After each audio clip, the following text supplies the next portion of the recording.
Hey guys, Mike here from Lunch Money Comics. I have a video for you today that's different than my normal comic book buying videos. See, like many of you, I buy comic books in lots of different places. Obviously, flea markets and yard sales are sort of my bread and butter, but I also get them at comic shops, comic shows, and of course, eBay. Now, I don't show you guys all the comic books I get. Of course not, I get way too many comic books.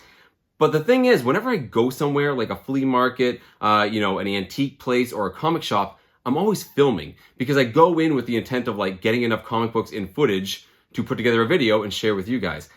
But the truth is, more often than not, I sort of strike out. A lot of times I go to these places, I might find one or two comic books if I'm lucky, and a lot of times I don't find any. But still, I film myself getting those books. I come home, I put the books off to the side, and I go, you know what? There's not enough footage here to make a video. This footage is just going to stay on my phone forever. And in regards to comic books that I get like on eBay or sometimes at comic book shops, I'm not always filming. I'm certainly not filming myself opening packages from eBay. So in those cases, I might have some really cool, interesting books, but I don't show them on the channel. Instead, I'll just take a picture and post them on my Instagram account.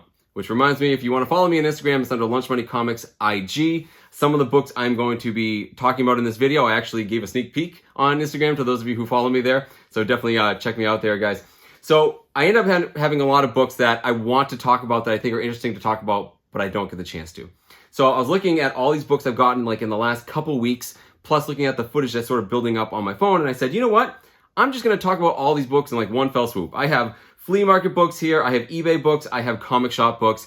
And I think they're all really cool books with really interesting stories and really interesting facts to go along with them. Now, some of these I have footage for, some of them I don't. I'll sort of just overlay the footage when I have it, and we'll just go through them all. I'm pretty excited to share a lot of these with you.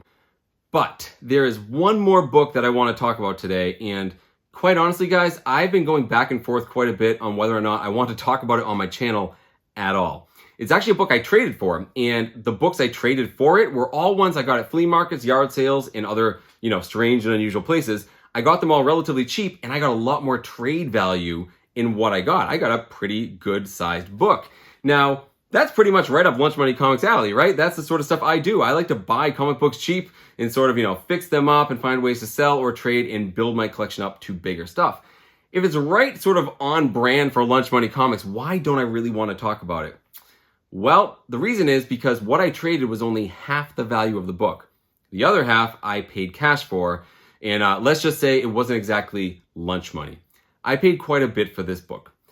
As somebody who came from a very modest means as a kid, and I like to collect things relatively cheap, I've never felt comfortable spending lots of money on comic books. And in fact, this channel is sort of a pushback to the idea that you have to spend a lot of money to build a good collection.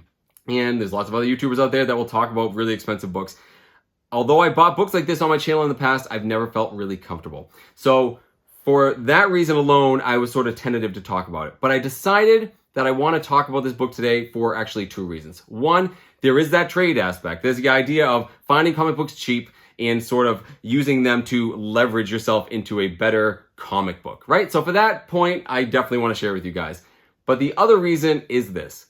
It's not just any comic book. It's actually a comic book that is one of my personal grails. It's a book I've wanted forever, and quite frankly, I'm really excited about it, and I want to share it with all of you. So before I show you guys all of these comic books, if you like this sort of stuff, go down, hit that like button, leave me a comment, feel free to subscribe, and of course, like I said earlier, follow me on Instagram under Lunch Money Comics IG. So as usual, guys, I'm going to start with the cheapest books and work my way up to the big ones. And all these first ones I'm going to show you I got at indoor flea markets. So this very first one I actually got in Granby, Massachusetts. It's at a big indoor antique type consignment shop. And I'll make sure to put a link down in the description to all the places that I mentioned in this video. And I've been to this place many times. There are lots of comic books.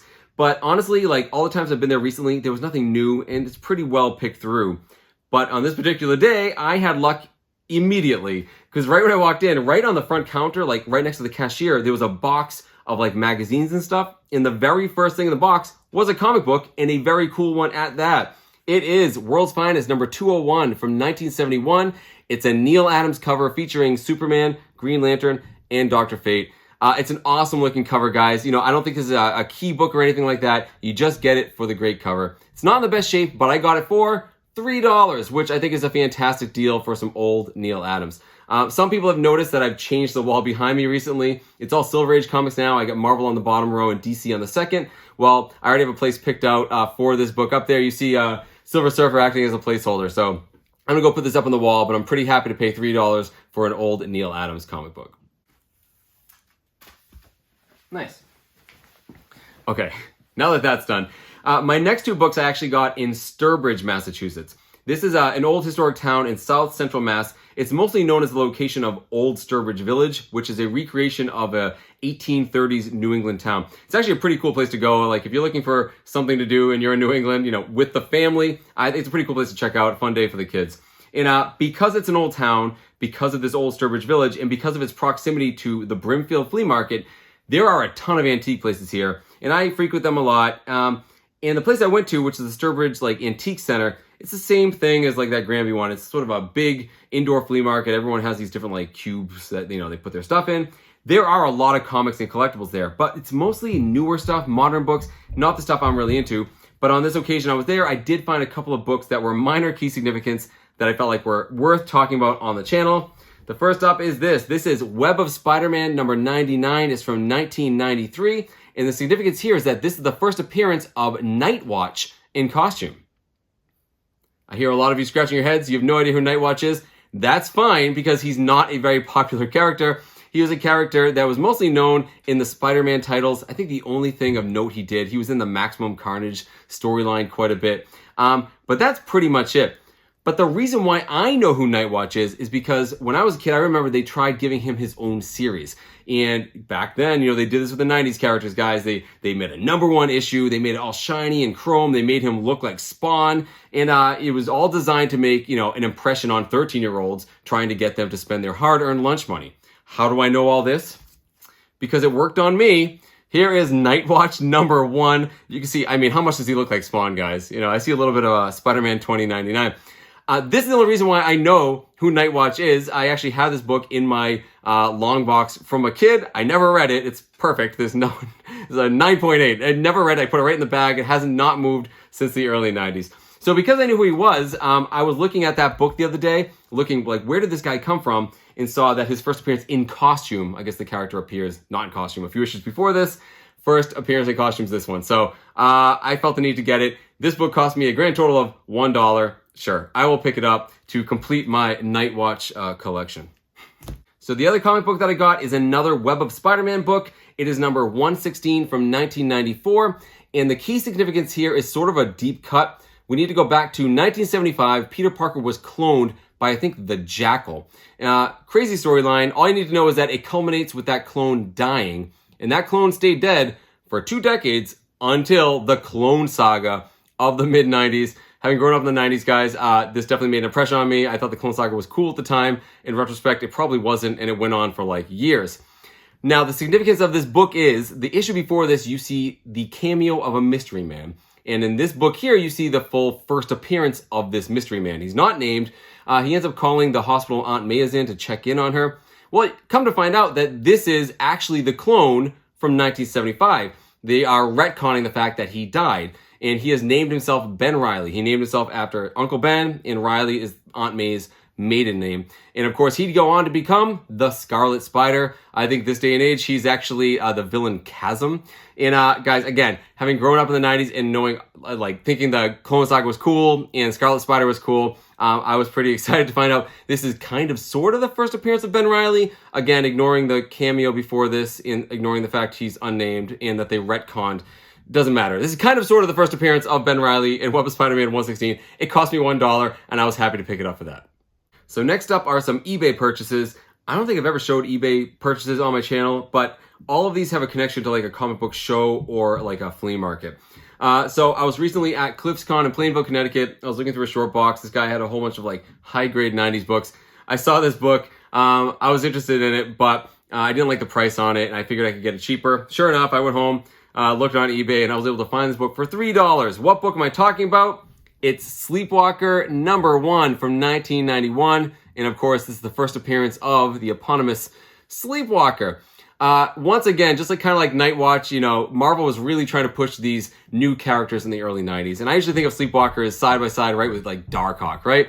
These characters that were supposed to be the next big thing. Darkhawk fared slightly better than Sleepwalker, who sort of just faded into obscurity. I don't really think he's a cool character. I think he has a cool look to him. But the biggest reason why I wanted this book was, I mentioned in a previous video that I have the Marvel trading cards. They made a big impression on me as a kid, and I always try to collect the first appearances of the characters in those cards. Well, you guessed it, I have several Sleepwalker cards. There you go. This one's from, I think, Series 3, and I even have his rookie card from Series 2. Like I said, guys, we're really pushing these characters pretty hard. So yeah, again, $3, guys, with shipping. I think I got it for like $8. I'm happy to have this one, and I'm going to put it in my collection side by side with Darkhawk #1. Speaking of trendy 90s books, I love the cover of this book. Oh, so I was actually at Zombie Hideout in Springfield, Massachusetts. It's a gigantic collectible store, huge Funko Pop selection, hundreds of long boxes full of like cheap comic books. I think I did an early video there with my son. And I haven't been back many times since I made that video, but it's always a fun place to like walk around and see what I can find. Well, I wasn't finding anything that was really jumping out to me this day. And then I saw this book, and this book here is a book I've always loved. The cover is fantastic, and it had a price of $10, which is actually a little pricey for this place. Most of the comic books are cheaper. I thought that was a pretty good deal. As I'm walking up to the counter to pay for it, the light hit it just right, and I realized there was a crease down the middle. Like the front cover had been folded. It kind of bummed me out. I was happy I found it. So I decided to just go on eBay right then to see if I could find like one roughly in that same price range. So you can imagine my delight when I saw that a book was on auction that was ending in 10 minutes, and the high bid was $2. So I set a reminder on my phone, went out to my car, the timer went off, and I bid $3 and won it.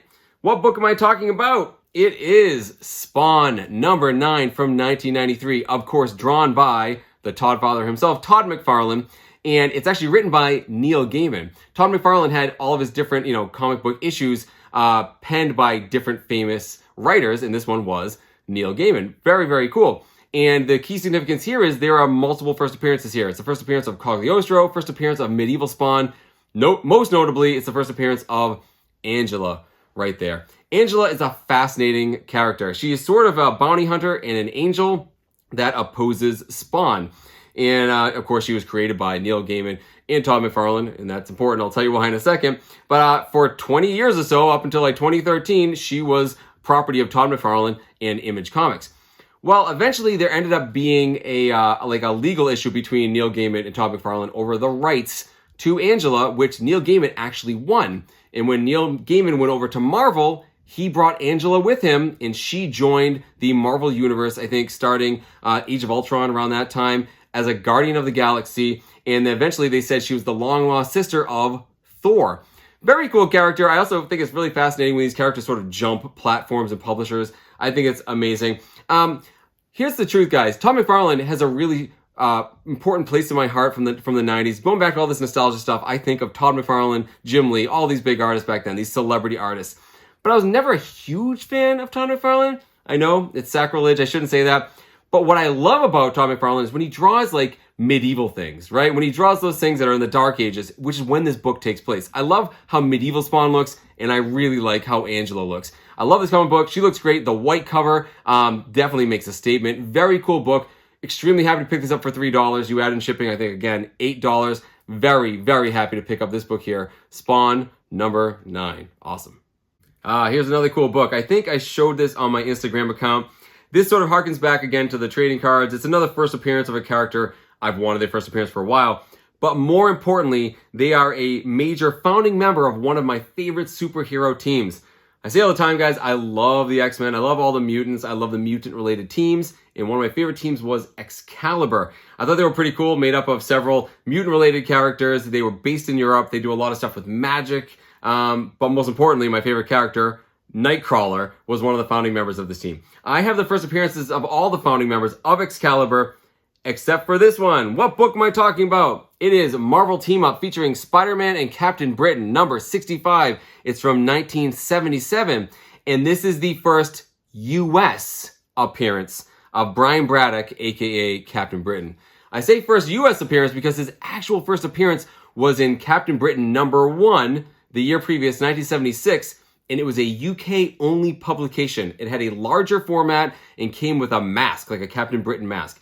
And it was only published, or only at least distributed, in the UK. And for all of us over here stateside, it is a hard book to track down. So you can only go for the next best thing, which is this book here, which is his first U.S. appearance, sort of teaming up, or it looks like he's at least being antagonistic against Spider-Man here. So with this, at least I have all of the first U.S. appearances of the founding members of Excalibur. I also want to point out that, Captain Britain's sister is actually Betsy Braddock, aka Psylocke. She's the same thing. She appeared in the Captain Britain series in the UK imprint, and most people collect New Mutants #2, which is her first US appearance. So, very cool character, guys. Obviously, this is his older original costume before he had the full red, white, and blue with the Union Jack logo on the chest. So, cool character. I think it's a character that I feel like he's screaming to be brought to the big screen. I hope he appears there one day.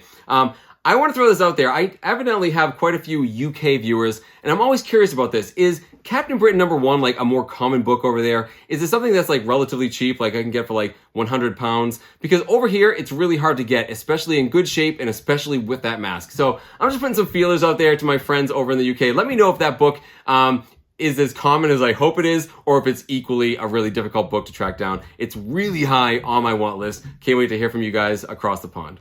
Okay, so my last eBay pickup, I actually have footage for because it's a pretty cool story to go along with it. So this is a book I've wanted for a real long time. I see it all the time in comic shops and even flea markets, but it's a book that is either priced too high or it shows its wear and tear too much. It has a very famous green cover with a big supervillain on it. I wonder how many of you can guess which book I'm talking about before I show it. And because it has this really cool green cover, it shows color breaks a lot. Also, this book sort of hit the heights in 2021 with the height of the comic market. Also, because there was a movie coming out that year with this character in it. I wonder if you've guessed it. It is Avengers number 196 from 1980. Famous George Perez cover showing the first appearance of Tony Masters, aka Taskmaster. Taskmaster is a really cool character. He basically has perfect muscle memory. He can mimic the actions of any superhero or supervillain, and he's a very formidable fighter. I've always liked Taskmaster because he's one of the few supervillains that has like a real job. Most supervillains, like, they go out and they like rob things and steal things all the time. Taskmaster actually provides a service. He's paid by supervillains to like train their cronies and henchmen. I just always got a kick out of that. He actually like tried having a reputable, make a reputable living. Now, I mentioned there was a fun story with this. I saw it on eBay. I've been looking for this book for a while.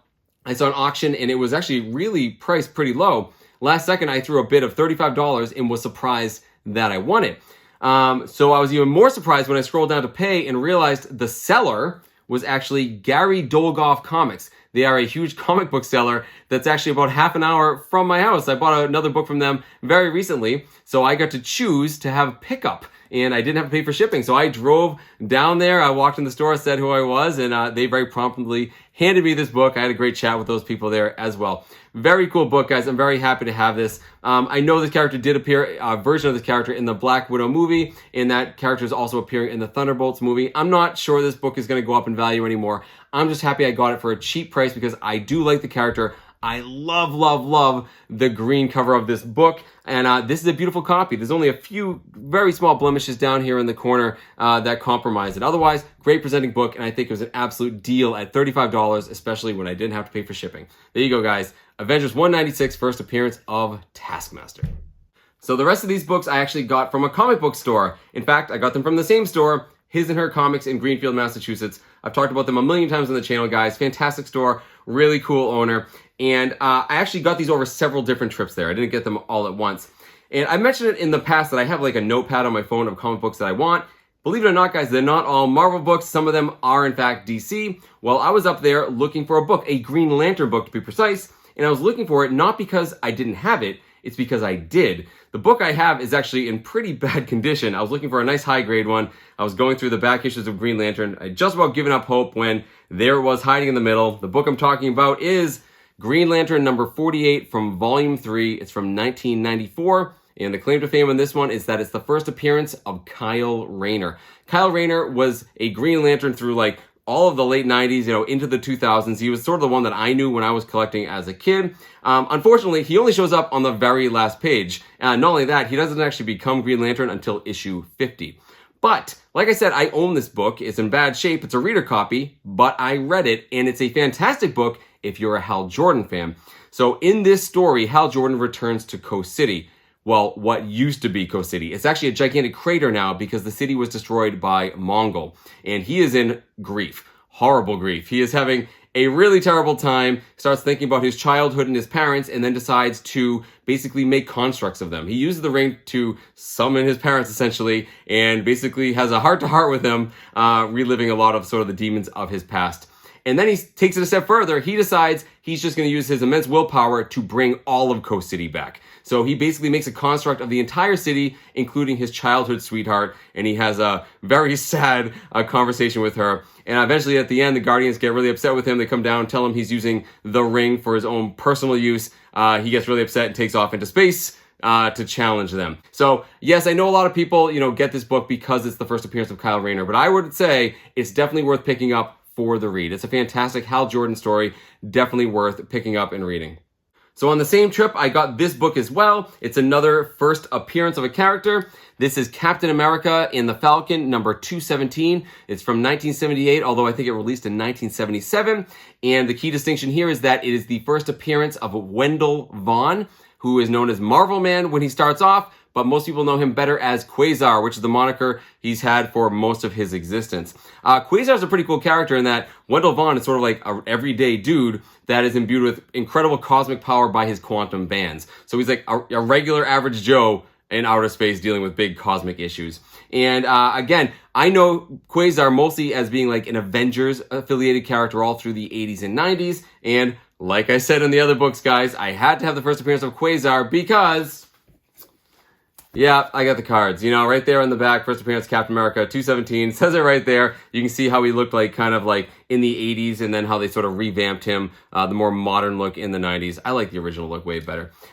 So yeah, another first appearance of a cool character that I remember from my childhood. Now, like I said, I got these at the same time. I think they had price tags of like $15 and $30. The owner there gave me a deal. I think I got both of these for $35. So pretty good deal. Happy to add both of them to my collection. So this next book I also got at His and Her Comics, although it was on a different trip.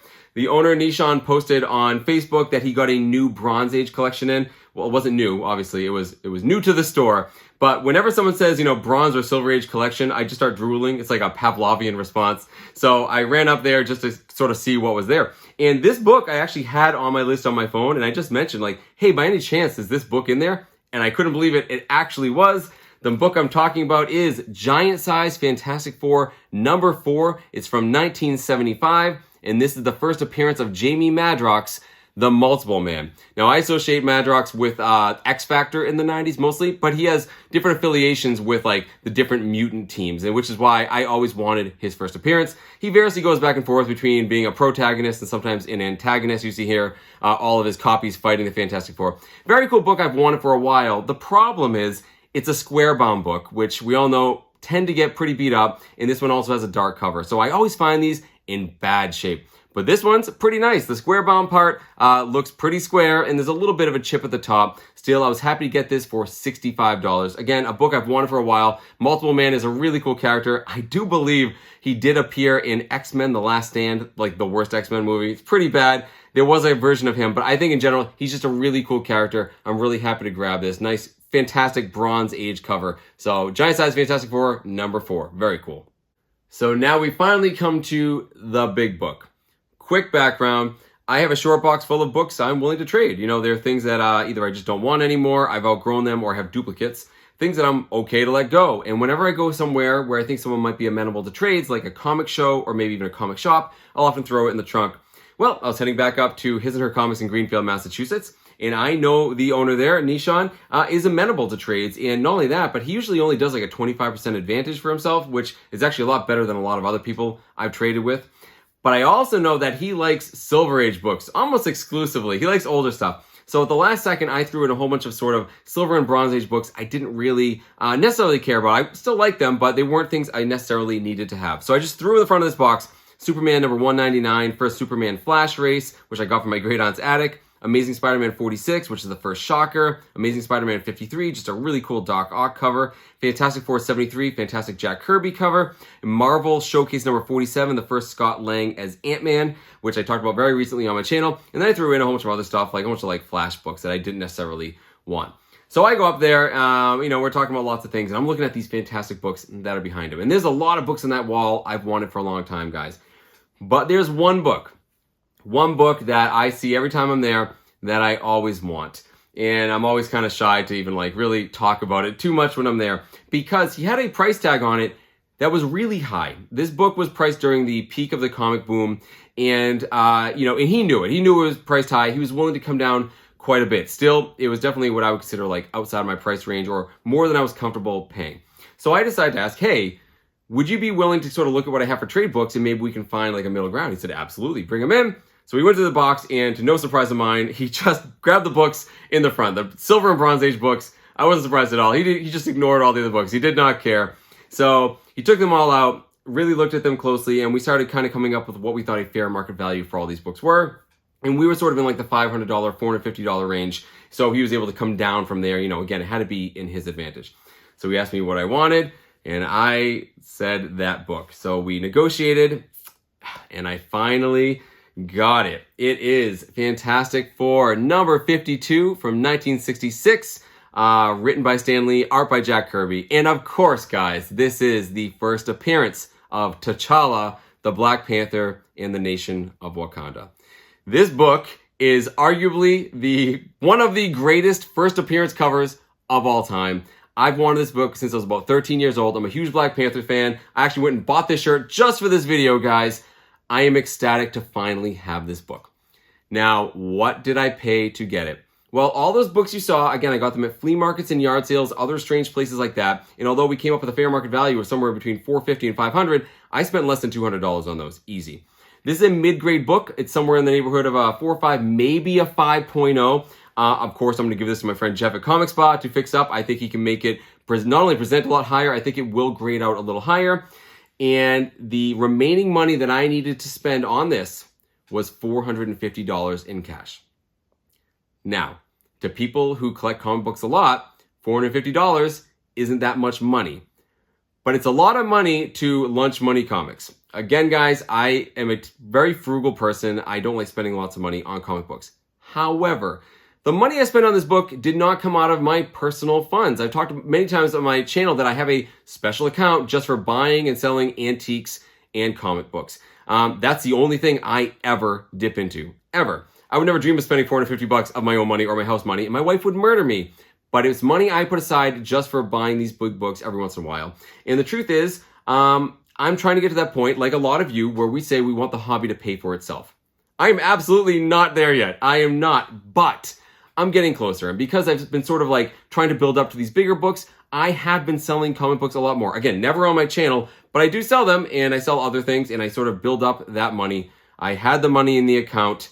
The opportunity arose, and I had to jump on it. Like I said, based on its condition, I think this is probably like a $700 or $800 book. So I'm still pretty much well under it in what I actually paid for this, if you consider what I paid for those other books. But it doesn't matter, guys. I mean, even though I like some of those other books, if there's a book you want more, do not be shy to trade up for it. This is a book I wasn't sure I'd ever be able to own, and here it is. I'm holding it in my hand. I'm pretty ecstatic about it.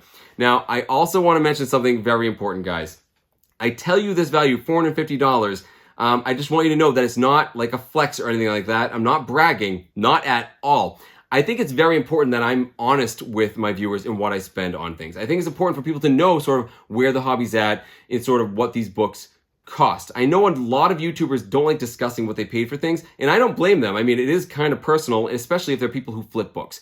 But for me, in what my channel is structured around in terms of buying books cheap, trying to work your way up, leveling up your collection, from a very small beginnings to something big, I think it's important to tell you guys the true value that I pay for things. So that's why I'm telling you that. It's not a flex, it's not a brag. I just want to point that out. Guys, Fantastic Four, number 52, first Black Panther. I can't believe I'm holding it in my hand. I can't believe I have it in my collection. I'm pretty excited about it. I hope you guys don't mind me sort of glowing over this book right now. So let me know down in the comments what you guys think of this book. Did I get a good deal? Did I spend too much money? Should I not have traded those other books? I can tell you guys right now, it doesn't matter. I'm holding this book in my hand. It's fantastic, but I would still love to hear your opinions on this book. Can't believe I have it, guys. Fantastic Four, number 52, first appearance of the Black Panther, adding it to my collection. Wow. Oh, I almost forgot. Nishan, the owner, actually threw in something else. It was not so much to sweeten the deal on the Black Panther book. it was more of a thank you for mentioning his store on my channel. He actually gave me and my son VIP passes to some upcoming comic book shows in New England in April. He didn't have to do that. That was a really cool thing for him to do. My son's really excited. I will definitely mention these comic shows when I get closer to those dates. Very cool. Happy to pick these up. Something to look forward to. Awesome. So there you go, guys. A very different video, but I had a lot of cool comic books. I was very excited to show you guys. Go down to those comments and let me know which comic books you like the best. I mean, you can pick the Fantastic Four 52. I don't blame you whatsoever. But I did get some other pretty cool ones here. I love this McFarlane cover of Spawn #9. First appearance of Captain Britain. Very cool. I got some great deals on eBay, guys, especially like this first Taskmaster. And all the books I get his and her comics are always in great shape. And that's certainly true of this big boy right here. As usual, guys, go down to those comments and let me know what you think of all of this stuff. I can't wait to see what you say, and I love engaging with all of your comments. In the meantime, guys, I hope you keep looking for comic books in strange and unusual places. Do not be afraid to trade up to get the books you really want. Thank you guys so much for watching, and I will see you next time.